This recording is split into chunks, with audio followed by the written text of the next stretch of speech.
Bienvenue dans Afrique Online, le podcast qui t'apprend à gagner de l'argent sur Internet depuis l'Afrique. Il est présenté par Gaston Técu.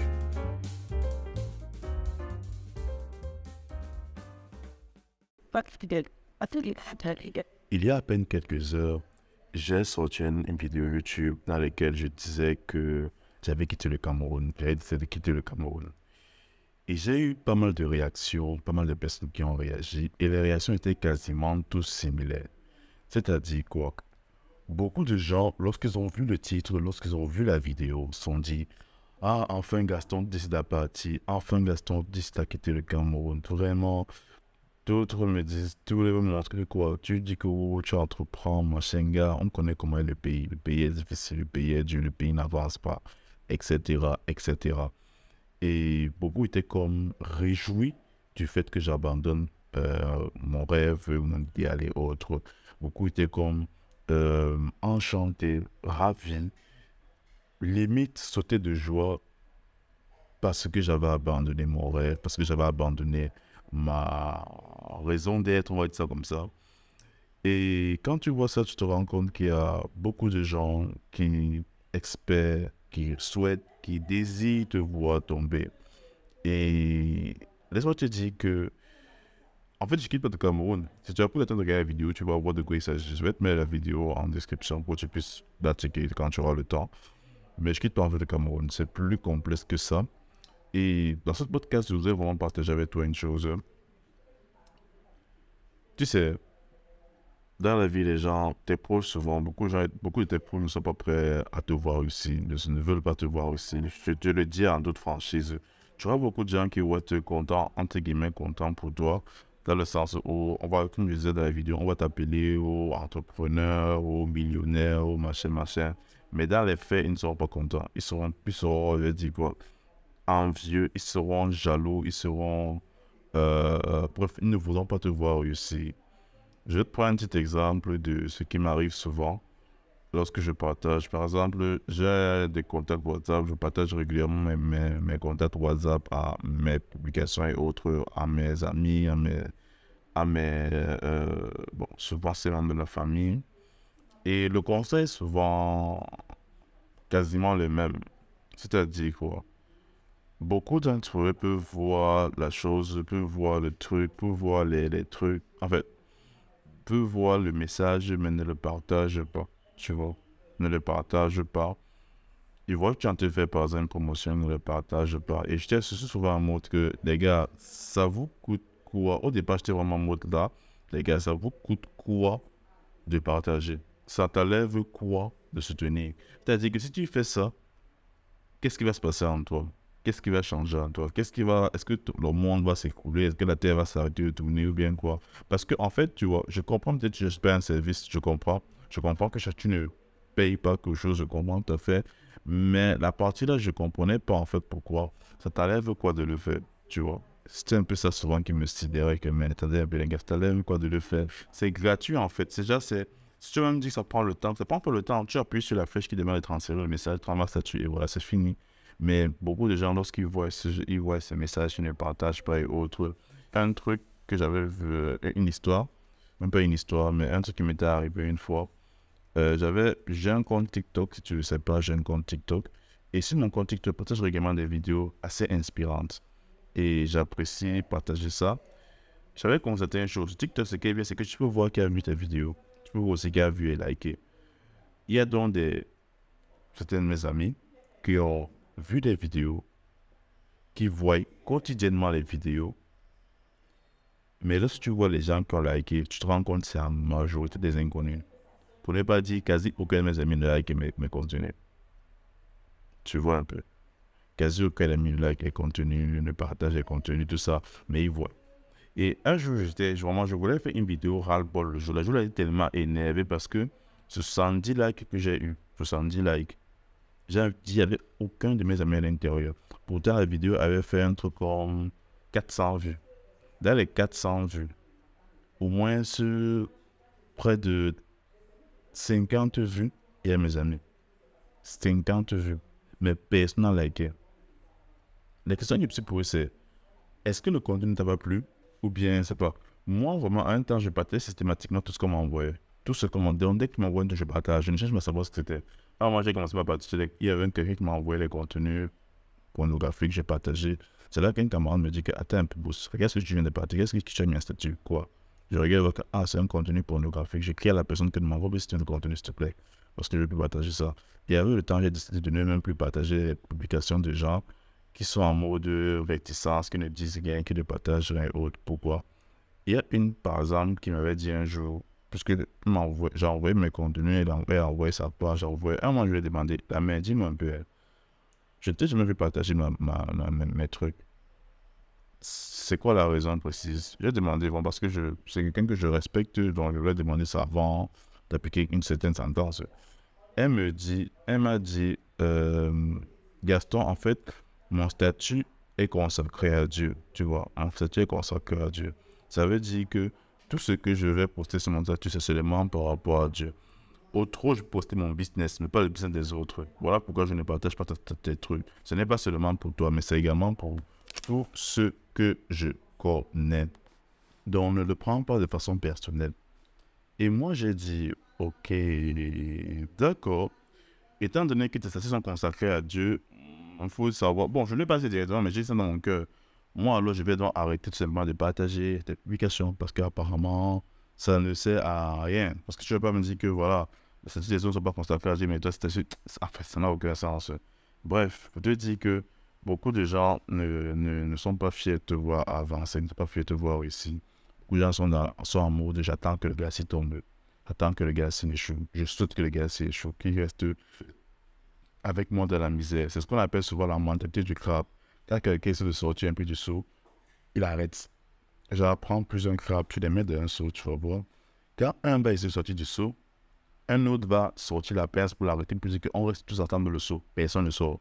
C'est comme ça que beaucoup de personnes sortent. Je ne sais pas si c'est seulement typique aux Africains ou bien c'est bon, on ne sait pas. Mais c'est comme ça que beaucoup de personnes sont où on a une certaine mentalité du crabe qui est omniprésente dans la société. Résultat, beaucoup de gens voient ce que tu fais, voient les efforts que tu fournis, mais sont un peu jaloux de ce que tu fais. Donc, c'est un peu ça. C'est triste, mais c'est la dure réalité. Et en fait, je voulais juste partager cette histoire parce que pour te dire que si tu es entrepreneur et que tu es entrepreneur et que tu fais des choses incroyables, je t'encourage vraiment à le faire. Je t'encourage vraiment, je te recommande vraiment que le Seigneur t'aide, qu'il te fortifie. Mais sache que beaucoup de tes amis ne t'aideront pas. Beaucoup de tes amis seront en mode genre, peut-être au début, quand tu n'auras rien, entre guillemets, pas quand tu n'auras rien, mais peut-être au début, ils vont faire comme si, genre, voilà, ils te soutenaient et tout, et tout, et tout, et tout. Mais par la suite, quand tu vas réellement te démarquer parmi les autres, quand tu vas réellement commencer à avancer, ils vont juste te regarder avec envie, avec jalousie, en mode que, il veut montrer que quoi? Il veut montrer que quoi? Il veut dire que quoi? Tu vois? Et ça fait mal, sincèrement, ça fait mal de voir des gens avec qui tu as eu un passé commun de faire ça. La petite histoire, c'est un truc qui vient de monter, qui me monte dans mon cœur présentement. J'avais une amie, j'avais une amie, euh, c'était vraiment une de mes meilleures amies, on s'entendait super bien, je l'appréciais beaucoup. Et un temps, j'ai même pensé peut-être que j'avais elle, mais après, elle dit que non. Genre, après d'avoir dit non, parce que c'est mon amie, après, elle dit non, parce que vraiment, elle est devenue invivable. Je t'explique un peu la situation. C'était une fille vraiment très gentille, très bien et autre. Je l'ai connue quand elle était étudiante. Et c'était une fille vraiment très bien, très gentille, très soumise. J'ai envie de dire ça comme ça. Il s'est passé quoi? Un temps, je sais quelqu'un pour travailler sur un de mes projets et tout ça. Et je suis donc allé vers elle parce que je trouvais qu'elle était très dynamique. J'avais vraiment beaucoup d'espoir en elle. Je disais vraiment que vraiment la fille, c'est quelqu'un de dynamique, quelqu'un qui sait ce qu'elle veut et tout, et tout, et tout, et tout. Donc, je vais donc aller vers elle pour nous poser l'offre. Je lui ai posé l'offre, elle a accepté et on a comme ça travaillé ensemble. Malheureusement, bon, c'était pour une période en fait de temps limité. C'était le temps que je finisse autre chose. J'ai pu finir la chose en question.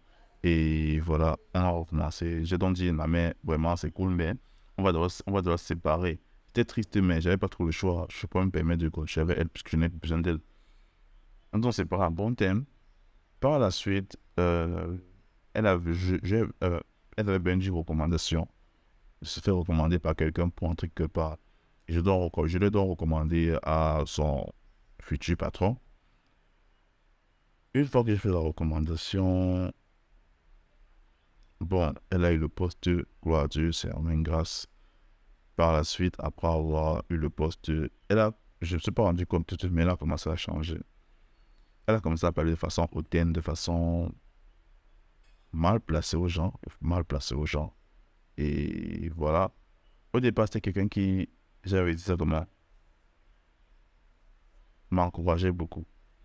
À toute France, c'est quelqu'un qui m'encourageait beaucoup. C'est quelqu'un avec qui je me sentais bien. Honnêtement, je me sentais bien. On pouvait causer, on pouvait rire, on pouvait parler de tout et de rien avec elle. C'était vraiment bien, en fait, c'était vraiment bien. Et c'était quelqu'un elle ne manquait pas une occasion pour m'encourager. Encourager, ce n'est pas juste dire, vas-y, tu vas arriver, non. En partageant les choses, en partageant les publications. Dès qu'elle voit un truc que je fais, elle n'hésite pas à partager. C'est quelqu'un qui était comme ça. Mais avec le temps, elle est devenue comme s'il y avait une sorte de compétition qui s'est installée entre nous. C'est cool qu'il y ait la compétition. Je suis en compétition avec beaucoup de mes amis, mais une compétition saine.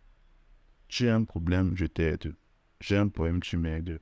Tu veux partager, tu as une publication que tu veux montrer, je t'aide à partager. Tu vois un peu le genre. Une compétition saine, on n'est pas en mode genre rivalité, en mode destructif. Non. On s'admire mutuellement et on s'entraide mutuellement. Mais le but est d'être supérieur à l'autre, tu vois. Et c'est un peu la logique. Moi, j'étais là en mode, ok, je n'ai pas constaté la chose. C'est une de mes amies qui me fait la remarque, regarde sa façon qu'elle a de parler, observe un peu comment elle parle et tout ça. Et j'ai commencé à observer sa façon de parler, puisque même si elle sociale, elle parle assez brutalement. Et les gens dont me faisaient écho de ça, parce qu'ils savaient qu'on était très proches. Par la suite, j'ai essayé de lui parler par rapport à ça. Et je t'assure une chose, la go m'a littéralement insulté. La gomme m'a littéralement insulté en mode même. Bon, il y a beaucoup de choses passées, mais je parle plus de détails. La gomme m'a littéralement insulté. Et il m'a fait comprendre, voilà,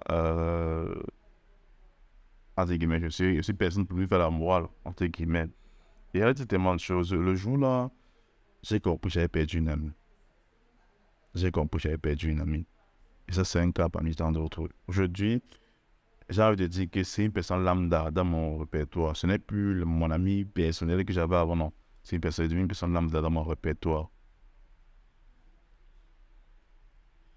Avant que je sorte un truc, elle était la première à regarder, la première à écouter, la première à faire ci.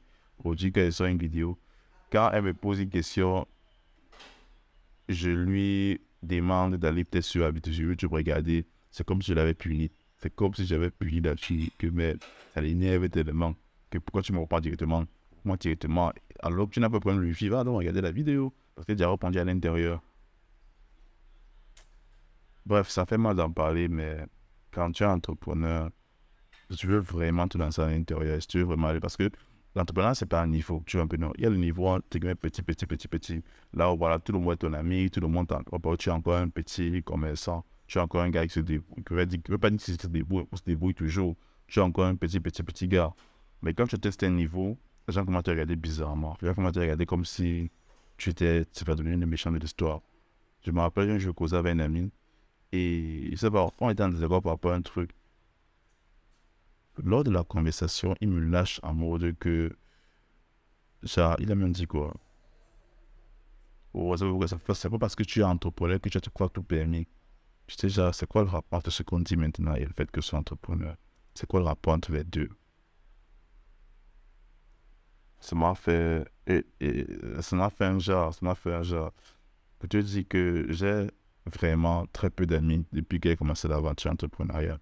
Quand j'ai commencé l'entrepreneuriat, j'avais beaucoup de gens qui étaient avec moi, qui m'admiraient. Je ne veux pas dire qu'ils m'admiraient, mais qui marchaient avec moi. Mais avec le temps, mon cercle d'amis, c'est tellement restreint. Tellement restreint. Et ces derniers mois-ci, j'ai encore restreint le cercle d'amis. Pour dire que actuellement, les amis que j'ai se comptent au bout des doigts d'une main, tu vois. C'est pas énorme. Et c'est la réalité, c'est vraiment la réalité. Si tu veux être entrepreneur, attends-toi à être seul. Attends-toi à être seul. Ça, c'est ce que je vais te partager avec toi. Que tu sois chrétien ou pas chrétien, attends-toi à être seul. Parce que tu seras seul. Si tu vas aller loin, tu seras seul. Tu vas trouver d'autres personnes qui font aussi de l'entrepreneuriat pour vous épauler entre vous. Mais en réalité, tu seras profondément seul. Et je vois que c'est le prix à payer pour atteindre le succès, pour atteindre nos rêves. C'est tout pour cet épisode. J'espère que j'ai pu partager quelque chose avec toi qui a pu te bénir ou autre. Merci d'avoir écouté et je te souhaite bon week-end pour la suite. Allez, ciao.